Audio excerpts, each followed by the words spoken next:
वजीर information technology केटी रामाराव ने चाशुम्बे को निजामाबाद में आईटी टावर का इफ्तिताह किया। 15 कंपनियों ने 55,000 मुरब्बा फीट के जदीद तरीन इमारत में अपना काम शुरू कर दिया। आईटी कंपनियों के अलावा जो मकामी लोगों के लिए रोजगार को फरोग देंगी। आईटी टावर में Telangana academy for skill and knowledge यानी टास्क सेंटर और आरजीयू के टी बसारा का इन्वेंशन हब भी है। रियासती वजीर ने इन मराकज़ का इफ्तिताह किया जो नौजवानों को अपने सलाहियतों को बढ़ाने और इख्तियार को फ़रोग़ देने में बाख्तियार बनाएंगे। आईटी टावर पहले ही से वरंगल, खम्मम, करीमनगर, सिद्दीपेट और महबूब नगर में काम कर रहे हैं और टियर 1, टियर 2 और टियर 3 सिटीज़ में भी आईटी के सेक्टर को वसअत देने के लिए रियासती हुकूमत काफ़ी इक़दाम कर रही है। अनकरीब नलगुंडा में आईटी टावर का इफ्तिताह किया जाएगा और आदिलाबाद में आईटी टावर के लिए मंजूरी मिल गई है।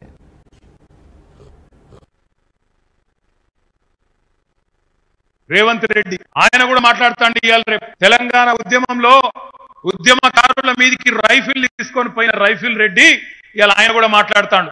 ఆయన అన్నట నికార్సైన తెలంగాణ వారటే ఎట్లుంటదంటే బాగుండదు చెప్తే గానీ పతివ్రత ప్రమాణం మండితేనే ఒక సామెత ఉంది। నేను దాని గురించి చెప్పాకో గానీ ఇక గీను కూడా చెప్పాలి మనకచ్చి తెలంగాణ వాదట।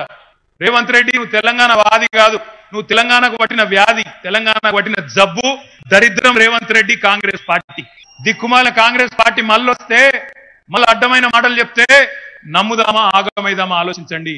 ఎవరెవల మధ్య ఇవాళ పోటీ రాష్ట్రంలో దేశ రాజకీయ వ్యవస్థను ఒప్పించి మెప్పించి 40 పార్టీలను ఆగం చేసి దేశ రాజకీయాల్లోనే ఒక సంచలనానికి కారణమైన సంచలన నాయకుడు కేసీఆర్। అది మా నాయకుడు। ఒక దిక్కేమో సంచలన నాయకుడు, ఒక దిక్కేమో సంచలన నాయకుడు, ఇంకో దిక్కు సంచులు మోసే దరిద్రుడు రేవంత్ రెడ్డి।